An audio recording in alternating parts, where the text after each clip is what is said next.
안녕하십니까? 네, 그리스도의 고난에 참여하는 즐거움이라는 제목으로 베드로전서 4장 1절부터 19절까지 저와 여러분이 말씀 보도록 하겠습니다. 요절 말씀으로 베드로전서 4장 13절 함께 읽고 시작하겠습니다.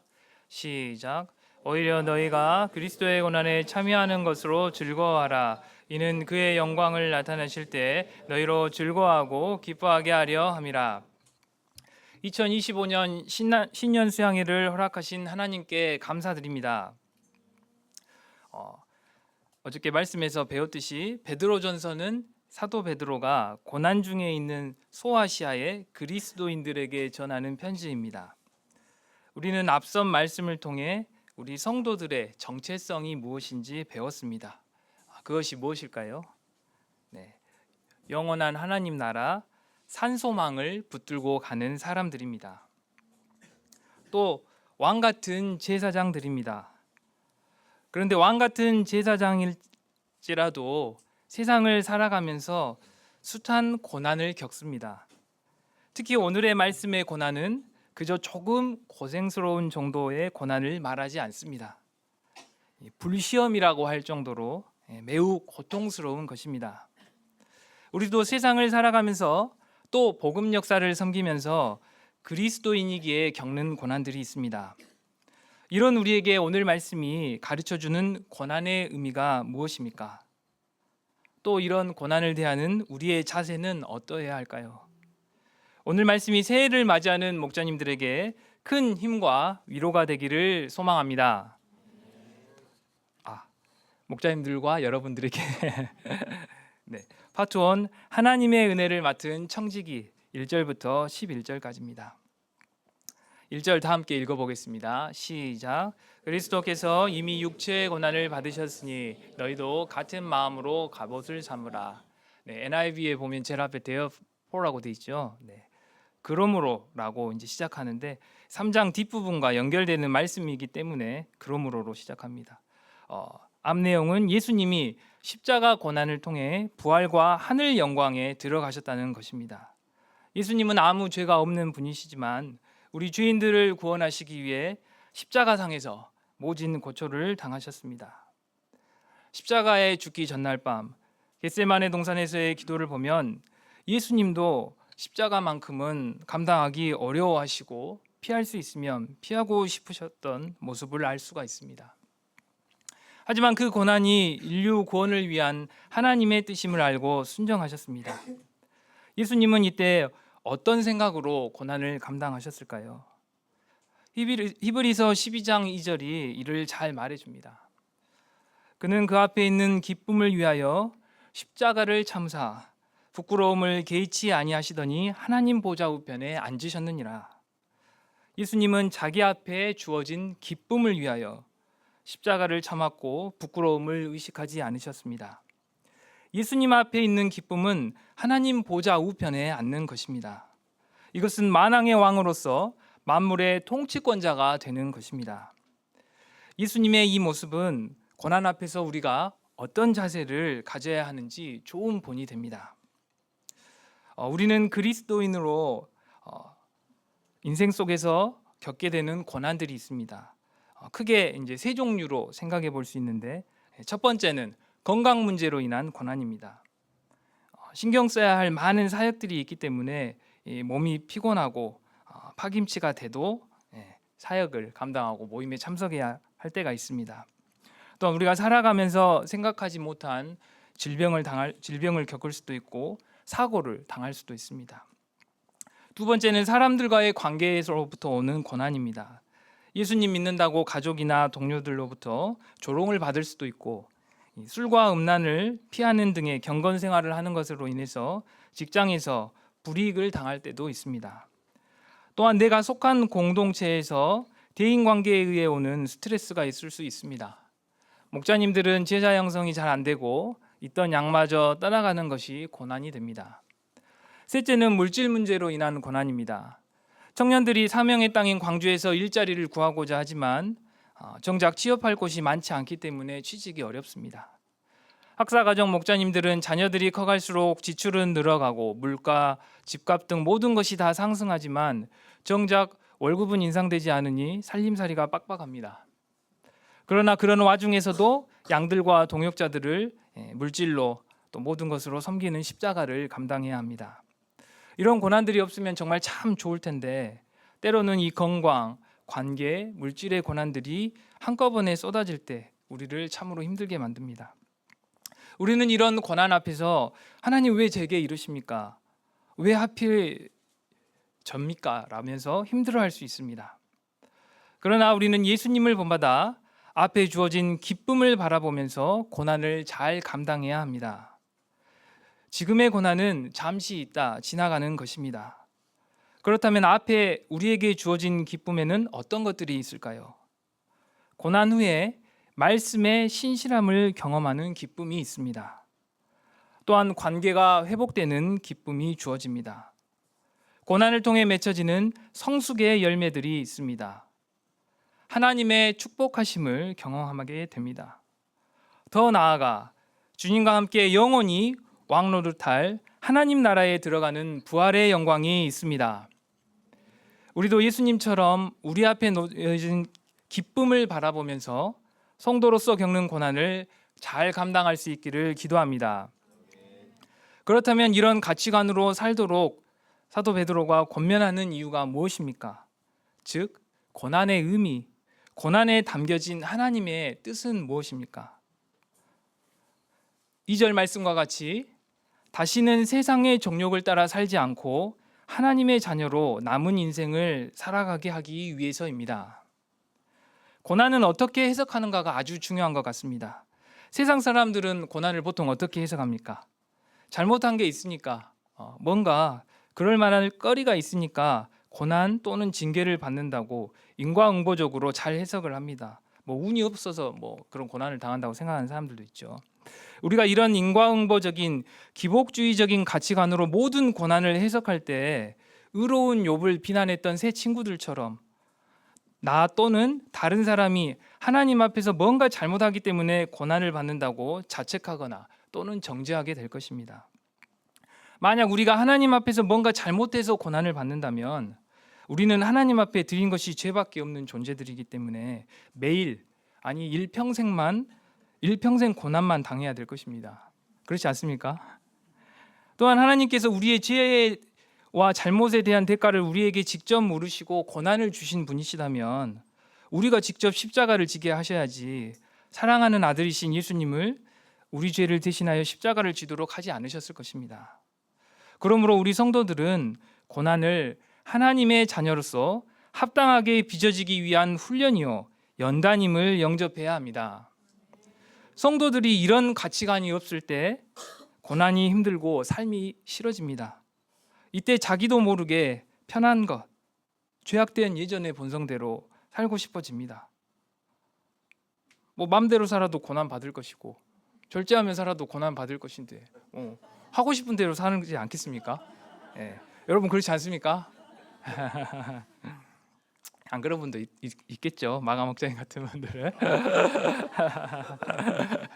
그러나 그리스도인들은 다시는 옛 생활로 돌아가서는 안 됩니다. 왜입니까?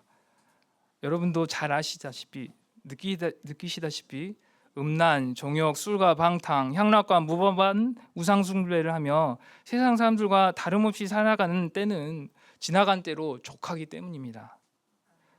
예수님의 은혜를 경험하고 구원받는 성도가 다시 옛 생활로 돌아갈 수는 없는 것입니다. 이것은 목욕한 돼지가 배설물로 더러운 우리에서 다시 뒹굴고 편하게 지내는 것과 똑같습니다. 이제 우리는 남은 인생을 세상의 정욕대로 자신의 욕심대로 살 것이 아니라 하나님의 선한 뜻을 위해 살아야 되겠습니다. 그런데 성도들이 죄를 버리고 하나님의 뜻을 위해 살면 주변 사람들이 정말 이상하게 여기고 비방하기도 합니다. 옛날에는 자기들과 술도 같이 마시고 음란한 데도 잘 다녔고 신나게 놀던 사람이 예수님 믿더니 이제 더 이상 함께하지 않는 것에 대해 이상히 여기고 또 이상한 배신감을 느끼게 됩니다. 돈 벌 욕심에만 사로잡혀 이 구두쇠 같았던 사람이 이제는 밥도 사고 여러 가지로 섬기고 대접을 해주니까 좋아하면서도 이런 말을 합니다. 야, 세상 살다 보니 별일이네. 야, 너 왜 그래? 사람이 갑자기 변하면 죽는데. 이런 말 하죠. 자기들과 가치관이 다른 그리스도인들이 왠지 불편하고 이제 어색함을 느껴지게 됩니다. 그러나 그들이 이상하게 여기고 비방한다고 해서 다시 똑같이 그들과 같은 삶을 살 수는 없습니다. 그들의 결국이 어떻게 됩니까? 5절 6절에 나와 있습니다. 그리스도 앞에서 심판을 받게 됩니다. 마치 검사 앞에서 조서를 쓰듯이 자기들의 죄악된 삶을 낱낱이 드러내야 합니다. 그들에 대한 판결은 영원한 지옥 불못에 던져지는 것입니다. 그러므로 우리가 예수님을 믿는 것으로 이상한 사람 취급을 당할 때 두려워할 것이 아닙니다. 그렇다면 성도는 이 땅의 삶을 어떻게 살아야 할까요? 10절을 보면 성도의 정체성을 잘 말해주고 있습니다. 은혜 맡은 청지기라고 성도에 대해서 정의하고 있는데요. 잘 아시다시피 청지기는 주인이 맡겨준 것들을, 자기 게 아니고 주인이 맡겨진 것들을 충성스러움과 지혜로서 잘 관리하는 사람입니다. 주님은 우리에게 구원의 은혜를 주실 뿐만이 아니라 복음 역사를 섬기는 사명인으로 불러주셨습니다. 이것을 위해서 물질, 건강, 재능의 각종 모든 것들, 각종 은사를 더해 주셨습니다. 그러므로 우리는 하나님의 은혜의 청지기로서 하나님의 뜻을 위해 살아야 합니다. 그러면 그런 삶은 구체적으로 어떤 삶일까요? 첫째, 깨어 기도해야 합니다. 7절을 다 같이 읽어보겠습니다. 시작. 만물의 마지막이 가까이 왔으니 그러므로 너희는 정신을 차리고 근신하여 기도하라. 여러분도 느끼시겠지만은 예수님이 당장 오신다고 하여도 이상하지 않을 말세의 때를 우리는 지금 살아가고 있습니다. 예수님은 그날이 분명히 도둑같이 올 것이라고 말씀하시면서 시험에 들지 않게 깨어 기도하라고 하셨습니다. 오늘 말씀도 사도 베드로가 소아시아의 고난 중에 있는 성도들에게 정신을 차리고 근신하여 기도하라고 말씀을 합니다. 초대교회의 능력이 엄청난 시대였잖아요. 죽은 자도 살리기도 하고 병든 사람들 고쳐지고 뭔가 기적들이 일어났었는데 이 초대교회의 능력이 나타난 때는 날마다 주님이 오시기를 간절히 고대하던 시기였습니다. 그러한 기대, 주님이 곧 오실 것이라는 기대 때문에 초대교회 성도들은 세속화의 유혹과 혹독한 핍박에서도 정신을 차리고 근신하여 기도하며 능력의 삶을 살 수 있었습니다. 우리 성도들은 천성을 향해 나아가는 순례자입니다. 이 땅의 삶은 잠시 잠깐 머무는 나그네의 삶인 것입니다. 깨어있는 사람이란 자신이 누구이고 무엇을 해야 하는 사람인지 아는 사람입니다. 깨어있는 사람은 세상 쾌락에 팔려 딴짓하지 않고 영원한 하나님 나라 산소망을 붙드는 사람입니다.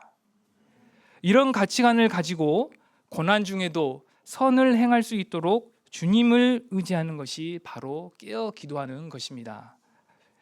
저희는 지난 가을 수양회 때 한 목자님 통해서 정말 많은 은혜 받았잖아요. 네. 그래서 세상 욕심을 따르지 않고 겸손히 역사에 동역하고 사모님이 더 열매가 많지만 함께 많은 제자 양성의 열매가 있는 분입니다. 그분이 작년에 투자를 했는데 사기꾼 때문에 많은 돈을 잃고 이제 많은 고통을 하셨습니다. 네. 이후 5일간 금식 기도를 하시고 목자로 살기보다 돈을 잠깐 추구했던 그런 모습을 깊이 회개하셨습니다. 양들에게 그 이후로 날마다 양식을 보내시고 처음에는 한영제를 돕고자 시작했던 것이 양과 동역자들을 섬기다 보니 40명이나 넘게 섬기게 됐다고 고백을 하셨습니다.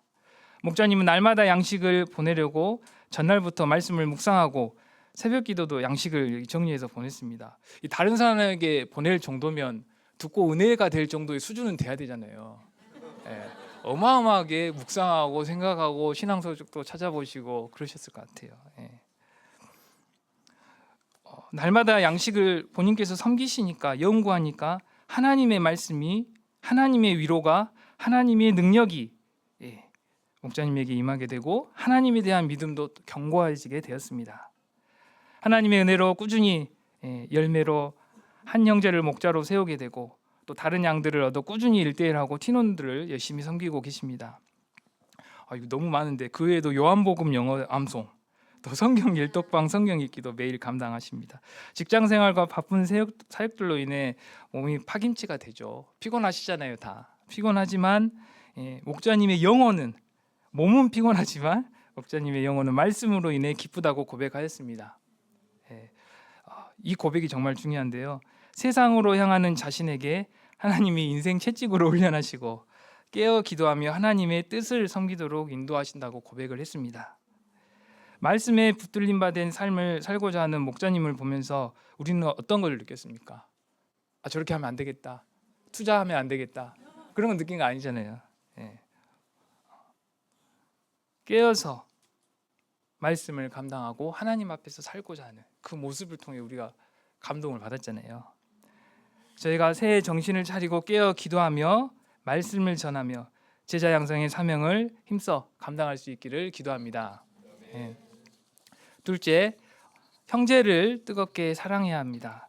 8절을 다 같이 읽어보겠습니다. 시작. 무엇보다도 뜨겁게 서로 사랑할지니 사랑은 허다한 죄를 덮느니라. 형제를 사랑하되 뜨겁게 사랑하라고 말씀합니다. 이 뜨겁게는 원문에서 끝까지 전심전력하여라는 의미를 가진다고 합니다. 우리 부모님들의 사랑이 완벽하지는 못해도 끝까지 자식을 사랑하려고 노력을 합니다. 그러나 예수님은 어떻습니까? 완벽하기, 끝까지 하시는 사랑입니다.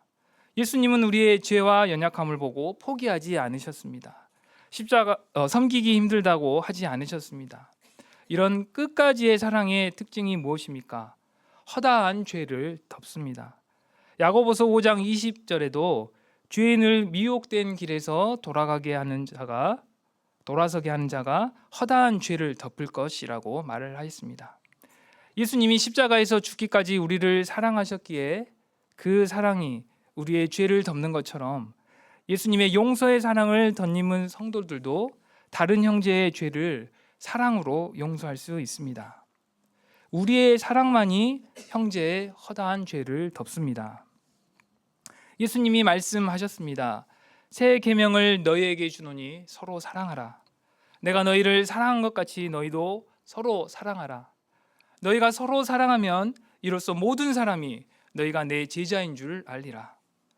제자 공동체, 즉 교회인 우리 모임의 본질은 바로 여기 서로 사랑에 있습니다. 성경은 마지막 때가 이를수록 불법이 성하고 많은 사람의 사랑이 식는다고 했습니다. 세상은 무정하고 무관심하며 자기 중심적이기 쉽습니다.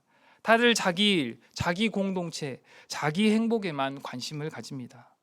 무엇보다도 내가 고난 중에 있으면 다른 사람을 돌아볼 여유가 사실 없습니다. 그러나 그럴수록 무엇보다 더욱 뜨겁게 사랑해야 한다고 말씀합니다.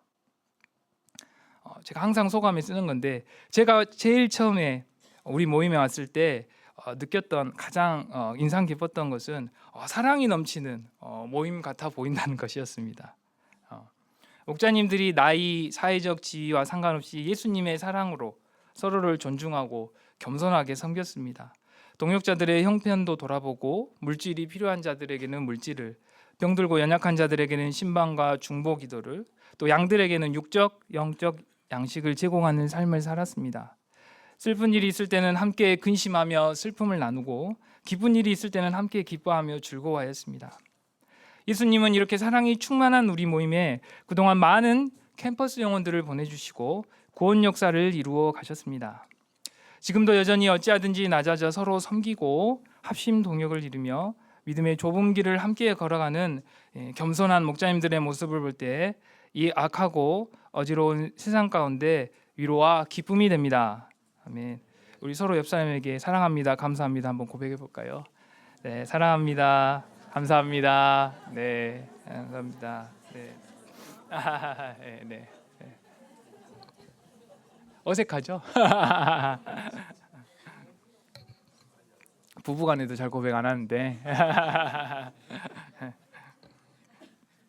예수님께서 저희 마음 가운데 계속하여서 서로를 사랑하는 마음을 충만하게 하시고 하나 되게 하시고 사랑의 열매 맺는 삶 계속하여 살 수 있도록 도와주시기를 간절히 기도합니다.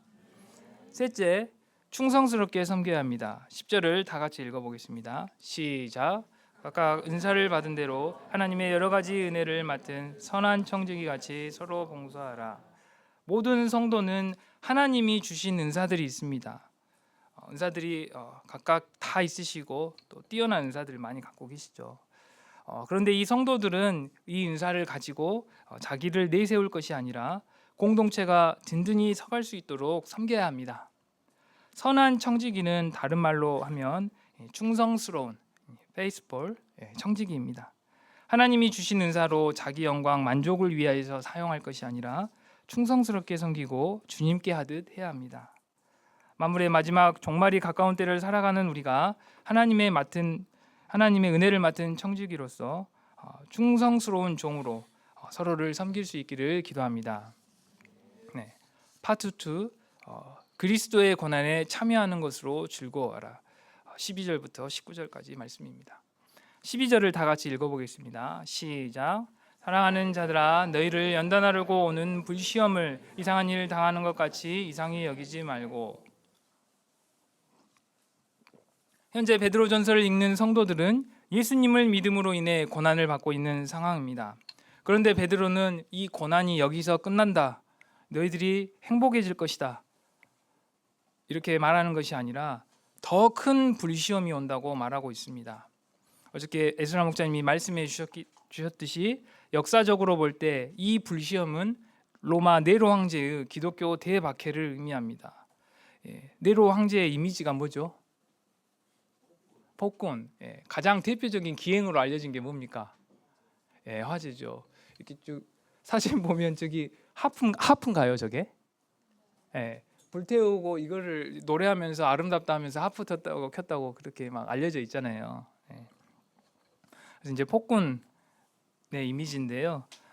이 불시험이 바로 로마 네로 황제의 기독교 대박해를 의미한다고 합니다. AD 64년 여름 로마는 15일 보름 동안 화염에 휩싸였습니다. 불길은 로마의 작은 골목, 큰 골목에까지 확산되어서 로마 시내를 뒤덮었습니다.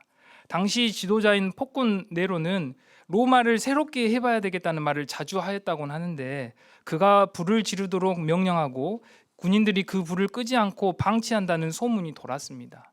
이건 소문이라고 합니다. 실제로는 다른 지역에 있었고 불이 났을 때 와가지고 화재 진압에 힘을 쓰고 자기 금고를 개방하고 도왔다고 하는데, 역사가들은 그렇게 조장하는데 정확한 것은 알 수 없습니다. 하지만 그리스도인들을 박해했다는 것은 역사적으로도 진실이라고 합니다. 그래서 이 화재로 인해 로마의 전체 도시의 14구역 중에서 4구역만 빼고 전체가 다 잿더미가 됐고, 이 화재로 삶의 터전과 평생 모은 재산을 잃은 로마 시민들은 절망에 빠졌습니다.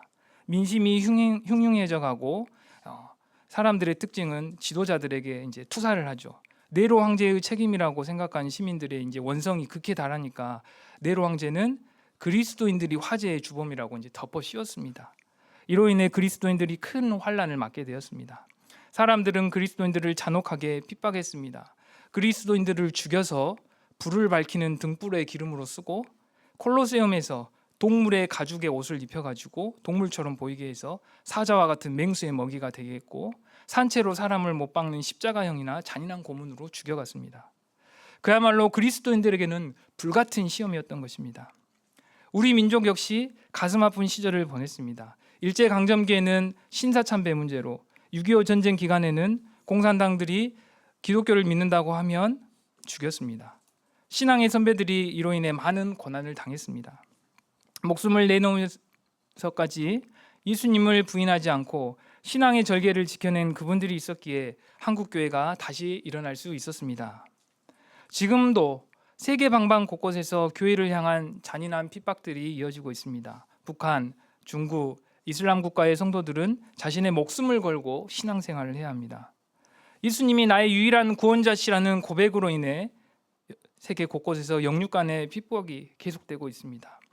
베드로는 이런 불시험을 이상히 여기지 말라고 합니다. 다 같이 13절을 읽어보겠습니다. 시작. 오히려 너희가 그리스도의 고난에 참여하는 것으로 즐거워하라. 이는 그의 영광을 나타내실 때 너희로 즐거워하고 기뻐하게 하려 함이라. 더 나아가 이상히 여기지 말 뿐만이 아니라 즐거워하라고 말합니다. 고난이 정말 힘든 것인데 이 고난을 뛰어넘는 불시험을 당하게 되는데 우리가 이 고난받는 것을 왜 즐거운 것으로 영접을 해야 될까요? 첫째, 불시험을 통해서 우리가 연단되기 때문입니다. 베드로 사도는 불시험을 가리켜 너희를 연단하려고 오는 불시험이라고 했습니다. 연단이 무엇인지 잘 아시죠?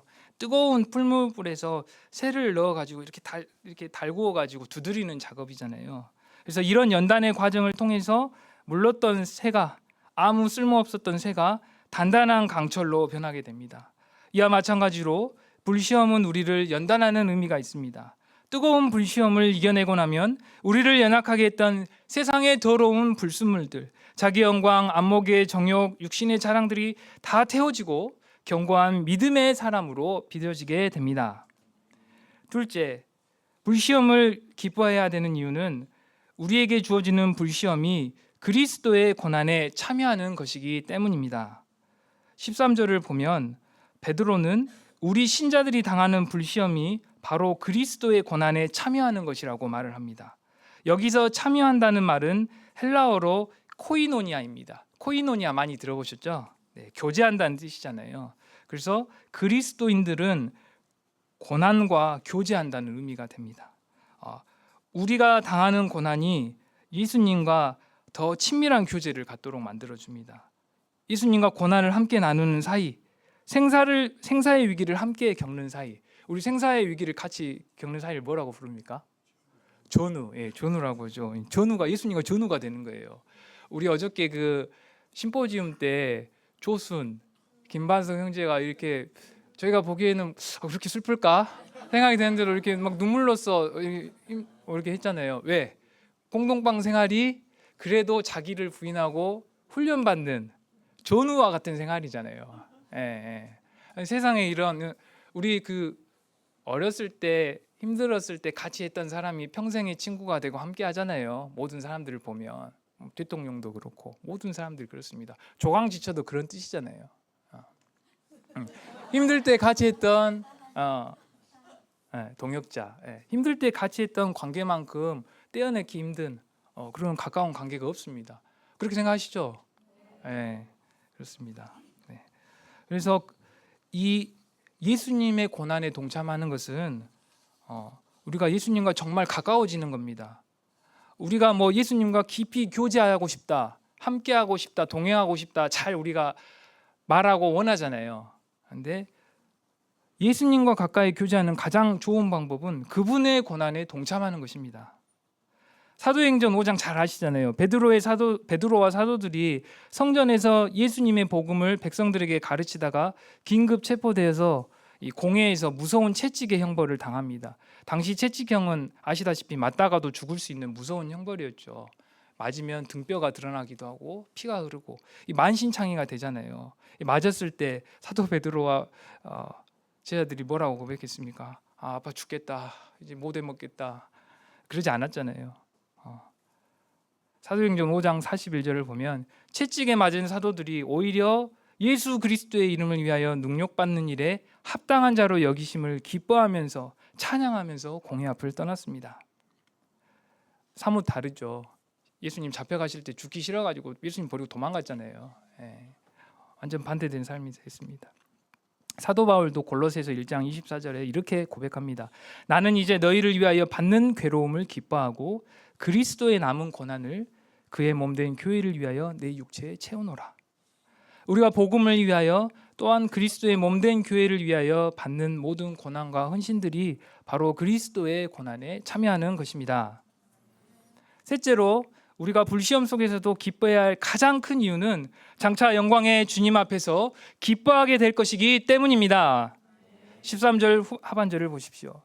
여기서 그의 영광을 나타내실 때는 궁극적으로 예수님의 재림의 시기를 말하죠. 하지만 1차적으로 우리가 각자가 죽어서 영광의 주님 앞에 심판장 되신 주님 앞에 나가게 됐을 때를 의미합니다. 이때 이 땅에서 그리스도의 고난에 참여함으로 불시험을 견딘 우리들을 예수님께서 기뻐 맞으시며 생명의 면류관을 씌워주실 것입니다. 이때 우리는 예수님과 함께 기뻐하고 즐거워하며 천국의 기쁨을 누리게 될 것입니다. 사도 바울은 고난이 있을 때 하늘에서 상을 받는다는 것을 알았습니다. 그래서 복음을 위해 로마 감옥에 갇혀 있으면서 그는 주 안에서 기뻐하라고 권면할 수 있었습니다.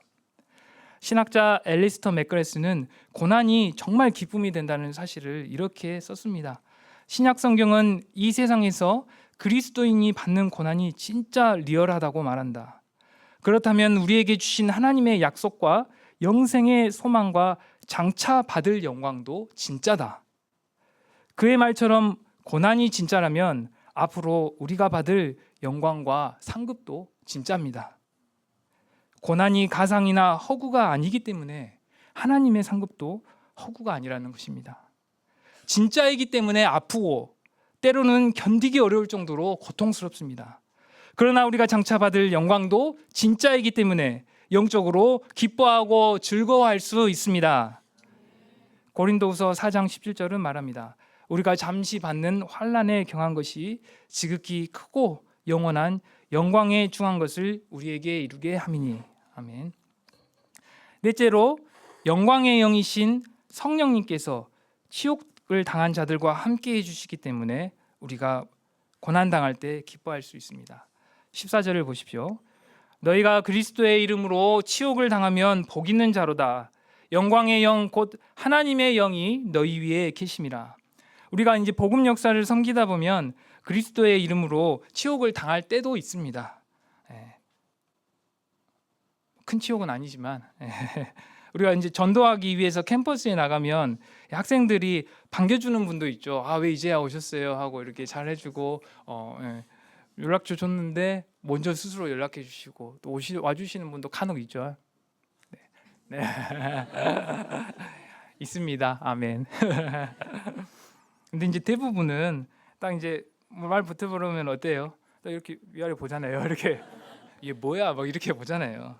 많이 경험해 보셨을 텐데 먼저 위아래 한번 훑어보고 좀 뭔가 도움이 될 것 같으면 좀 듣고 아닐 것 같으면 이제 가차없이 끊죠. 바쁜데요. 말만 해주면 좋은데 그냥 무시하고 갑니다. 그 정도면 감사한데 이제 조롱하는 학생들도 있고 싸우는 사람도 있잖아요. 공격해가지고 피해야 되는데 또 열정적인 우리 목자님들은 같이 싸우시는 분도 간혹 있습니다. 내가 너한테 좋은 거 주려고 하는데 이런 근데 이제 뭐 나이대가 비슷하면 그럴 수 있는데 이제 어느 순간 20년, 30년 나이 차이가 나게 되면 이게 이제 치욕을 느끼죠. 내가 왜 얘한테 이런 취급을 당하지? 이렇게 생각이 될 수가 있습니다. 그러나 베드로 사도는 우리가 치욕을 당할 때 우리 위에 영광의 영, 하나님의 영이 머물러 계신다고 말합니다. 다니엘의 세 친구가 풀무불에 들어갔을 때 누가 같이 있었습니까? 하나님이 보내신 천사가 같이 있었잖아요. 모든 사람들이 봤죠. 느부갓네살 왕도 봤습니다. 한 사람 더 있다. 하나님의 영이 치욕을 당할 때, 고난 당할 때 함께하고 계십니다. 스데반 집사가 죽음을 앞두고 돌에 맞아 고통 가운데서 복음을 전할 때 하나님이 그의 눈을 여시고 하나님 우편에 서 계신 영광스러운 예수 그리스도의 찬란한 모습을 보여주셨습니다. 죄악된 세상에서 성령님의 동행하심과 인도하심을 받아 세상과 구별된 삶을 살아감으로 인해 고난받는 것이 진정으로 복된 삶입니다. 때문에 우리는 불시험뿐만이 아니라 치욕의 때에도 부끄러워하지 않고 기뻐함으로 하나님께 영광을 돌리는 자들이 되어야 되겠습니다. 베드로 사도는 소아시아 성도들을 나그네라고 표현을 했는데 하나님을 대적하는 이 비기독교적인 현재의 사회에서 신자로서의 정체성을 지키며 살아가는 이곳의 모든 분들이 진실로 천성을 향해 나아가는 나그네입니다. 세상에서는 기독교인들이 비주류입니다. 하나님을 대적하고 무신론이 팽배한 현재의 세상에서 신자로 살아가는 것에는 죽지는 않지만 여전히 많은 고통과 아픔이 따릅니다. 또 요즘 사회는 극한 방탕으로 다름질하고 있습니다. 우리나라도 대학 캠퍼스뿐만이 아니라 중고등학생까지 마약과 정욕의 유혹이 뻗쳐 있습니다. 또 입시와 취업 스트레스 되게 힘들잖아요. 어린 세대들 힘들죠. 네. 중증 우울증이 30%라는 통계가 나왔다고 합니다. 이런 시대 속에서 경건을 지켜내기가 정말로 쉽지 않습니다. 그러나 믿음 중심을 지키며 신자로서의 정체성을 지키고 불신 세상에 도전하는 우리 학생, 학사, 목자님들 모든 분들이 그리스도의 고난에 참여하고 있는 삶을 살고 있습니다. 또 우리 목자님들과 사모님들이 아주 자식벌까지 되는 학생들에게 아쉬운 소리하며 복음을 전하고 또 함께 말씀을 공부하는 것도 그리스도의 고난에 동참하는 삶입니다. 눈에 드러나지 않지만 복음 역사에 동역하고 역사 환경을 만드는 것도 그리스도의 고난에 참여하는 것입니다. 직장에서의 어려움, 또 자녀 양육과 집안일의 어려움, 또 부모님을 잘 모시는 것, 사람 관계에서 주어지는 이 모든 아픔들을, 이 모든 것들을 하나님을 생각하고 자기를 부인하고 인내하고 양보하며 섬기는 삶을 살고 있다면 이것이 역시 그리스도의 고난에 참여하는 것입니다. 혹시 양들이 떠나가는 아픔이 있습니까? 자녀들 또는 부모님 또는 관계로 인해서 겪게 되는 고통이 있습니까? 우리가 이런 아픔들을 겪으면서 내가 그리스도의 고난에 동참하고 있구나 영광스럽게 생각하면서 끝까지 사랑으로 잘 인내하고 섬겨야 되겠습니다. 15절을 보십시오.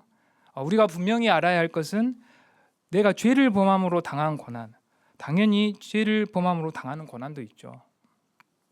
그리스도를 위한 고난에 해당이 되지 않는다는 것입니다. 신앙인이라고 하더라도 얼마든지 부정한 죄로 인해 고난을 받을 수 있습니다. 우리도 마찬가지입니다. 자신의 이기적인 욕심과 정욕으로 인해 죄로 인해 고난을 받으면서 내가 지금 불시험을 받고 있다, 그리스도의 고난에 동참하고 있다 이렇게 착각해서는 안 됩니다.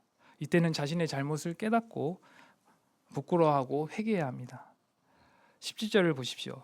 이처럼 신자들이 불시험을 받는다는 것은 곧 하나님의 심판이 임박되었다, 시작될 것이라는 것을 말해줍니다. 신자들이 이런 불같은 시험을 받는데 복음을 순종하지 아니하는 불신자들의 마지막은 어떻겠습니까?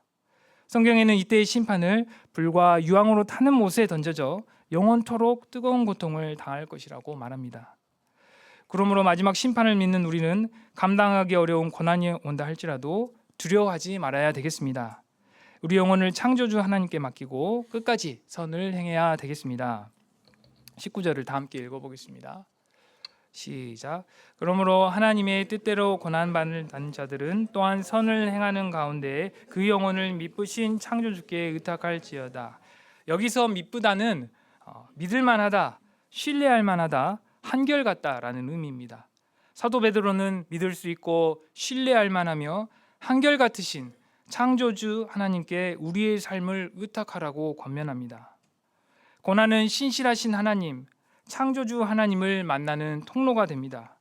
고난은 자기 힘과 능력, 사람과 세상을 의지하며 살았던 우리를 미쁘신 창조주 하나님만을 의지하는 새로운 인생으로 변화시킵니다.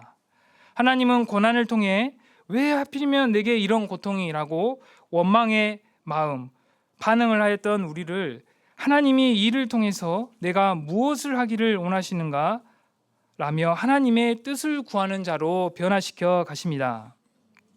저희가 미쁘시고 고난에서 능히 우리를 건져주시고 변화시키시고 성장시키시는 창조주 하나님을 깊이 체험하는 삶 살 수 있기를 간절히 기도합니다. 저는 평소에 소심해서 직장에서 수술과 환자 때문에 극도로 스트레스를 많이 받는 성격이기 때문에 하나님께 기도하며 하나님의 도우심만 의지할 수밖에 없는 나름 불시험을 당한 것 같은 삶을 살고 있습니다.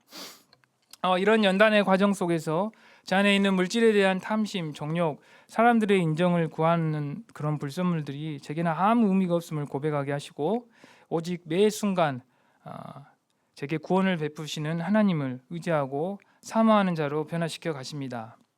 그러나 오늘 말씀을 보면서 제가 제 자신의 죄와 연약함으로 인한 고난을 많이 받아왔지만 그리스도를 위해 가족과 이웃을 위해 고난을 감당하는 것이 너무도 부족함을 깨닫고 부끄럽고 회개가 되었습니다.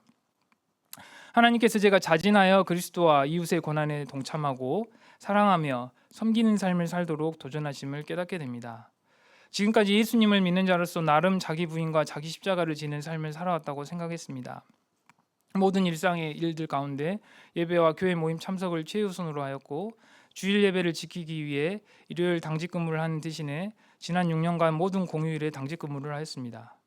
어느 곳에 있든지 그곳이 직장이든 교회든 신자로서 본을 보이기 위해 절제하고 양보하고 인내하고 시간과 물질로 영육간에 섬기고 헌신하고자 하였습니다. 이런 삶을 살고자 할 때 어느 정도의 자기 희생이 필요했지만 이로 인해 큰 고난이나 치욕을 당한 적은 거의 없었고, 오히려 사람들의 칭찬과 인정을 받게 되자 어느 순간 신앙생활을 통해 자기 만족, 자기 영광을 구하게 되었습니다. 반면 복음을 전할 때의 어색함, 반발, 무시 등을 감당하기 싫어 복음을 전하지 않았습니다. 내 코가 석잔하며 가족, 교회 동역자들, 양들의 신앙과 삶에 대해 별로 관심이 없고 그들을 섬길 때 발생하는 고생과 어려움을 감당하고 싶지 않았습니다. 하나님은 제가 자신의 유익과 만족만을 위한 신앙생활을 하는 이기적인 자가 되지 않고 주님을 이웃을 섬기며 그들의 어려움과 아픔을 함께 감당한 자 되기를 원하심을 깨닫고 깊이 회개합니다. 제가 새해에는 깨어 기도하여 예수님의 사랑을 충만히 덧입기를 기도합니다. 자기 만족과 기쁨, 영광을 구하는 죄악된 본성을 날마다 부인하고 가족과 동역자들, 양들, 직장 동료들을 말씀으로 또 중보기도로 실질적인 도움이 되는 것들로 섬기며 이를 통해 그리스도의 고난에, 이웃의 고난에 적극적으로 동참한 자 되기를 기도합니다. 결론적으로 우리는 진주가 어떻게 만들어지는지 잘 알죠. 이물질이 조갯살로 파고들게 되는데 그게 한 번만이 아니고 이제 계속 조갯살에 일평생 동안 파고들어서 모진 고통과 아픔을 오랫동안 겪으면서 아름답고 가치 있는 보석 진주가 탄생하게 됩니다. 새해에도 그리스도인인 우리에게 크고 작은 고난이 여전히 있을 것입니다. 그러나 우리가 겪는 고난은 장차 그리스도의 영광에 참여하는 보증 수표입니다. 고난을 통한 연단이 우리의 신앙을 순수하고 강인하게 만들어줍니다. 장차 주님의 재림의 날에 부활하여 하늘 영광에 참여하는 즐거움을 선물해 줍니다. 그러므로 우리가 남은 생애를 세상 정욕을 따르지 않고 하나님의 뜻을 따라 고난을 감당하며 즐거워할 수 있기를 기도합니다. 더불어 우리가 하나님의 은혜를 맡은 청지기로서 늘 깨어 기도하고 뜨겁게 서로 사랑하면서 충성스럽게 서로와 또한 맡겨주신 양무리들을 섬기는 2025년이 될 수 있기를 간절히 기도합니다. 요절 말씀으로 4장 13절 읽고 제가 기도하고 마치겠습니다. 시작. 오히려 너희가 그리스도의 고난에 참여하는 것으로 즐거워하라. 이는 그의 영광을 나타내실 때 너희로 즐거워하고 기뻐하게 하려 함이라. 사랑하는 하나님 아버지, 감사합니다. 2025년 새해 허락하여 주시고 또 하나님 아버지 말씀을 듣고 또 하나님 아버지 방향 잡을 수 있는 은혜 주셔서 감사합니다.